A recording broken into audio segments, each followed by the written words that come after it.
Hi friends, ಪ್ರತಿದಿನ ಅಡುಗೆಗೆ ಸ್ವಾಗತ. ನಾನು ಇವತ್ತು ಟಿಫನ್ ಸೆಂಟರ್ನಲ್ಲಿ ಮಾಡ್ತಾರಲ್ವ ಆ ಸಾಂಬಾರು ಮಾಡ್ತಾ ಇದ್ದೀನಿ. ಮೊದಲಿಗೆ ಒಂದು ಕಡಾಯಿ ಬಿಸಿಟ್ಟಿದ್ದೀನಿ. ಊರಿನ ಫುಲ್ ಕಡಿಮೆ ಇಟ್ಟಿದ್ದೀನಿ.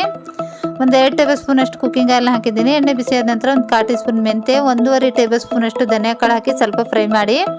ನಂತರ 1 ಟೇಬಲ್ ಸ್ಪೂನ್ ಪುಟಾಣಿನ ಹಾಕಿ ಹುರ್ಕಡ್ಲೆ, 1 ಟೀ ಸ್ಪೂನ್ ಜೀರಿಗೆನ ಹಾಕಿ ಸ್ವಲ್ಪ ಫ್ರೈ ಮಾಡ್ಕೊಳ್ಳಿ. 8 ರಿಂದ 10 ಒಣಮೆಣಸಿಕಾಯಿ ಹಾಕಿ, ಒಂದು 2 ಚಿಟಿಕೆ ಅಷ್ಟು ಹಿಂಗು, ಒಂದು ಸ್ವಲ್ಪ ಕರಿಬೇವು ಎಲೆನ ಹಾಕಿ ಚೆನ್ನಾಗಿ ಫ್ರೈ ಮಾಡ್ಕೊಳ್ಳಿ. ಕಲರ್ ಚೇಂಜ್ ಆಗೋವರೆಗೂ ಸಿಮ್ನಲ್ಲಿ.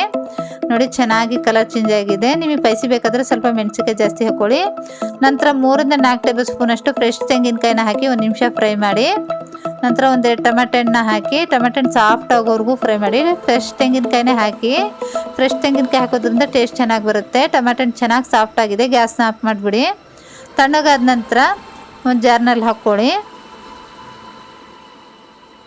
ನಂತರ ಒಂದು 3 ರಿಂದ 4 ಟೇಬಲ್ ಸ್ಪೂನ್ ಅಷ್ಟು ಹುಣಸೆ ರಸನ ಹಾಕಿ ನೈಸಾಗಿ ಪೇಸ್ಟ್ ಮಾಡ್ಕೊಂಡಿದ್ದೀನಿ. ಒಂದು ಕಡಾಯಿ ಬಿಸಿಟ್ಟಿದ್ದೀನಿ. 1-2 ಚಮಚದಷ್ಟು ಕುಕ್ಕಿಂಗ್ ಆಯಿಲ್ ಹಾಕಿದ್ದೀನಿ. ಎಣ್ಣೆ ಬಿಸಿ ಆದ ನಂತರ ಒಂದು 1/4 ಟೀ ಸ್ಪೂನ್ ಸಾಸಿವೆ, ಒಂದು 7 ರಿಂದ 8 ಬೆಳ್ಳುಳ್ಳಿ ಹೆಸರು, ಸ್ವಲ್ಪ ಕರಿಬೇವು ಎಲೆನ ಹಾಕಿ ಸ್ವಲ್ಪ ಫ್ರೈ ಮಾಡ್ಕೊಳ್ಳಿ.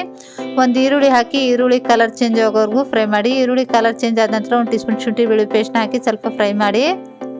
ನಂತರ ಒಂದು ಚಿಕ್ಕ ಕಪ್ನಷ್ಟು ಸೋರೆಕಾಯಿ ತೊಗೊಂಡಿದ್ದೀನಿ. ಸೋರೆಕಾಯಿನ ಹಾಕಿ 1/4 ಟೀ ಸ್ಪೂನ್ ಅರಿಶಿನ, ರುಚಿಗೆ ತಕ್ಕಷ್ಟು ಉಪ್ಪನ್ನ ಹಾಕಿ ಮಿಕ್ಸ್ ಮಾಡಿ ಮುಚ್ಚಿ ಸಿಮ್ನಲ್ಲಿ 10 ರಿಂದ 12 ನಿಮಿಷ ಬೇಯಿಸಿ. ಮಧ್ಯೆ ಮಧ್ಯೆ ತಿರುಗಿಸ್ತಾ ಇರಿ.